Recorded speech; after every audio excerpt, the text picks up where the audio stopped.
Good evening. Welcome to Inside Asia on ASEAN TV. This evening, I'm going to discuss with the Secretary to the Thai Prime Minister, Korbsak Sabhavasu, about the impact of the rising baht on the Thai economy, about the global economy as a whole, and how the Thai export sector, including the Thai economy, would adjust during this transition term. So stay tuned. Thank you very much for joining the ASEAN TV program. Let me start by asking you about the hottest issue in Thailand at the moment. It's about the rising baht. Many businessmen and also investors are concerned that if the baht continues to increase, it will not only hurt the export sector but also the manufacturing sector. Imagine that the baht rises to 29 per US dollars and back to the pre-crisis level of 25 baht. What would happen to the Thai economy then? It's interesting, in terms of the strength of the currency. It seems like when it gets to be too weak, we complain. And when it gets too strong, we complain. Lots of time we look at ourselves and we say that we never could satisfy with anything, If you're around, I'm sure you're around long enough to remember that it used to be 20 baht per US dollars.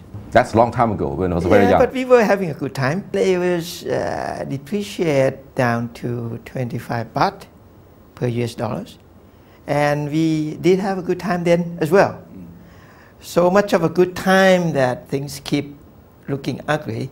And eventually we were down to, I remember one time, 55 baht per US dollars. The reason I'm saying all of this is just to tell you that it could be any numbers. Whatever the number is, you can always be happy or not happy about it. But so depending on the perspectives of those it depends on what kind of business you're in. If you are the importer, of course you enjoy a stronger baht. If you love going outside the country and go out shopping, and you have more money in the pocket. But if you are the exporter, you felt like every dollar you could sell, you change it into baht and you have less baht in your pocket. So it depends on the point of view. But the most difficult thing that recently happened is that the baht get too strong.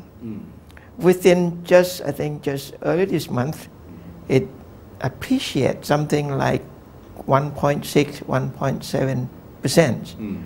And year up to date, maybe almost 8%, which is quite, it moves up a bit too quick. So but looking at from the perspective of the region, the baht also has been appreciating in line with other currencies. Not all. But think about it, you have to look at it this way, what happens?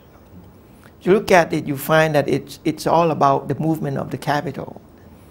And what causes it? Well, the G3 problems, the United States, the European, Japan.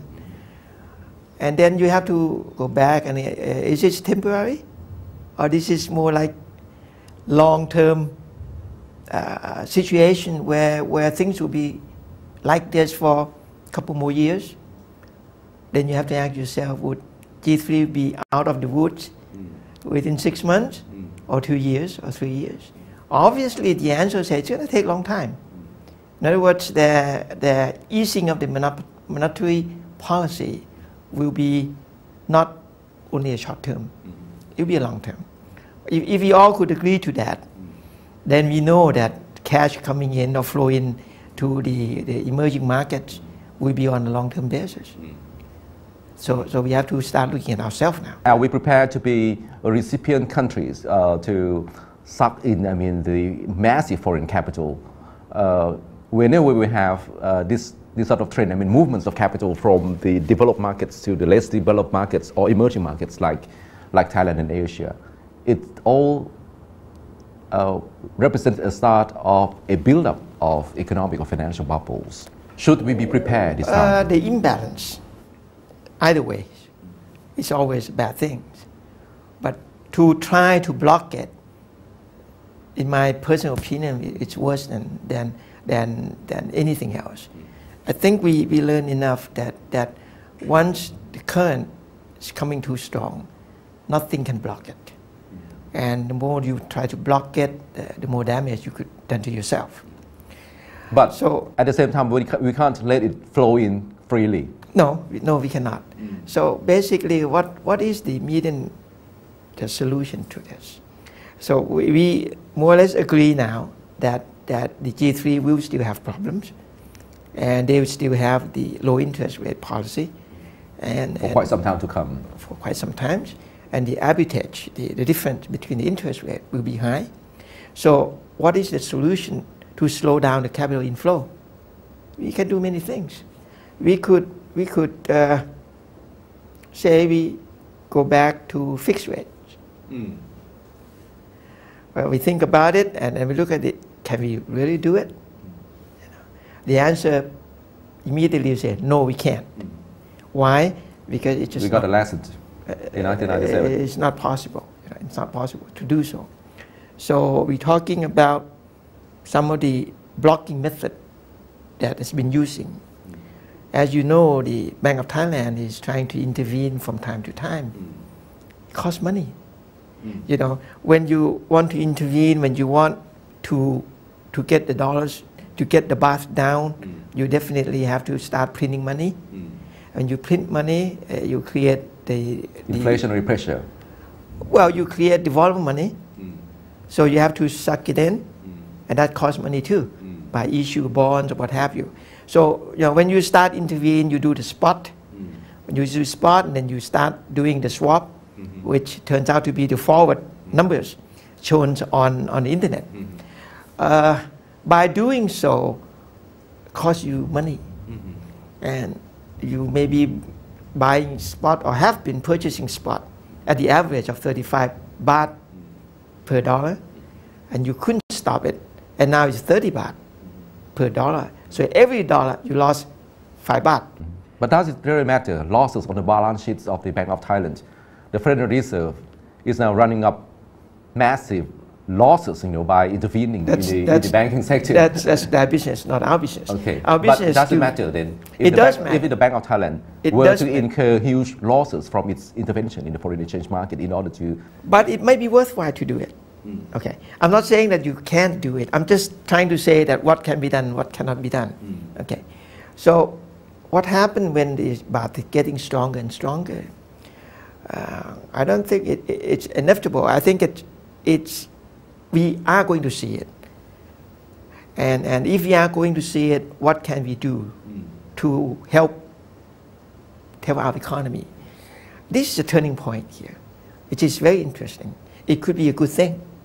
It could be a good thing because it could tell us that we could no longer export-driven economy, which we have been talking about it for a long time. And we never be able to get out of it. If you do the fixed rate policy, the exporter would be real happy. And then everybody would be the exporter. So we never could get out of that mess. And when our consumer is going to trouble and have no money to buy anything from us, we're in deep trouble. Unemployment rise. So what we should do is that since we want to rely on ourselves, which we should, and rely on export less, strengthening of the baht did two good things for us. One is that it better imbalancing the global economy. Secondly, we would no longer rely on the export because only those that can do well will survive. Secondly, baht is stronger, you are a bit richer. So your purchasing power is more. You can buy more. So you're talking about domestic consumption here. So that would increase the domestic consumption. But the point is that are we prepared to come to that point? We can do it, but we cannot do it immediately. Not tomorrow, not 6 months from now. It takes a long time. You're mentioning about the structural adjustment that we need to go into. But do you think that people realize this? Because whenever we have changes in the foreign exchange markets, the exporters or the investors will come out to say that the government will have to do something. Well, the government has to do what they believe in. I'm not talking on behalf of government here. We have different we have the Bank of Thailand, which is quite independent on itself. You know, it's interesting enough when you talk about the currency and to the baht. Previously, it was the Prime Minister, the Minister of Finance, and the Bank of Thailand governor. Three of them sit together and then they talk about to set the exchange rate. Right. But now it's not. Now it has to do with the MPC, the Monetary Policy Committee. Nothing to do with the government. But I believe the best things, I think we learned from our lessons too well. That what we need to do is we look at the long term. We know that the baht will be stronger. Our duty is not to let it happen so quickly. We just let it moving up so that we could adjust ourselves. The exporter could start learning to be more competitive, you know, cutting loss. Do you think it's time for them to move or to relocate their industries to the other countries where their currencies remain more competitive? If we get to that point, I would be very proud. You mean, isn't it what we always look at our neighbors and we kind of jealous when you look at Japan and we said they're would it be a rich. repeat of the U.S. that in the U.S. it has become quite a big political issue? The Americans are complaining that industries or companies are moving out or hauling out of industries, sending jobs to overseas and leaving no jobs, you know, for the people at home. Are we going to repeat How that? many jobs it creates in the automobile industry?